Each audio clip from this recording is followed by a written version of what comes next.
வேலூர் மாவட்டம் பள்ளிகொண்டா அருகே பெண்ணின் இறப்பில் சந்தேகம் இருப்பதாக தாய் கொடுத்த புகாரின் பேரில் புதைக்கப்பட்டு 21 நாட்கள் கழித்து உடலை தோண்டி எடுத்து உடற்கூறாய்வு செய்யப்பட்டது.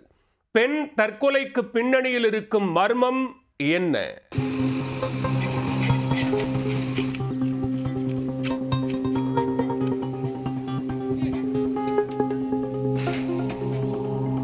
வேலூர் மாவட்டம் பள்ளிகொண்டா எஸ்விஎம் நகரைச் சேர்ந்தவர் 46 வயதான இமயராணி. கருத்து வேறுபாடு காரணமாக கணவனை பிரிந்து வாழ்ந்து வந்த நிலையில் கடந்த 5ஆம் தேதி திடீரென தூக்கிட்டு தற்கொலை செய்து கொண்டார். அவர் தற்கொலை செய்து கொண்டதை மறைத்த உறவினர்கள் காவல்துறைக்கு தகவல் தெரிவிக்காமல் மறுநாளே உடலை அடக்கம் செய்துவிட்டனர்.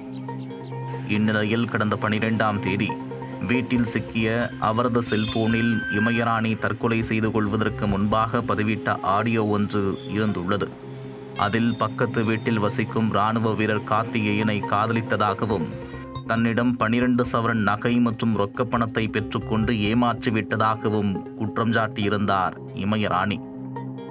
இதுகுறித்து கார்த்திகேயனிடம் முறையிட்ட போது கார்த்திகேயனின் மனைவி, மகன் ஆகியோர் அவதூறாக தகாத வார்த்தைகளால் பேசியதாக கூறப்படுகிறது. இதனால் அவமானமடைந்த இமயராணி தான் தற்கொலை செய்து கொள்வதாக பேசி செல்போனில் பதிவு செய்துவிட்டு தற்கொலை செய்து கொண்டிருக்கிறார் என்பது தெரிய வந்துள்ளது. இதனையடுத்து தனது மகள் உயிரிழப்பில் சந்தேகம் இருப்பதாக தாய் பத்மினி வேலூர் எஸ்பி அலுவலகத்தில் புகார் அளித்துள்ளார்.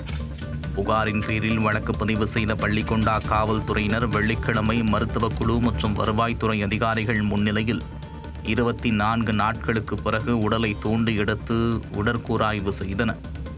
இது தொடர்பாக பள்ளிகொண்டா போலீசார் தொடர்ந்து விசாரணை நடத்தி வருகின்றனர்.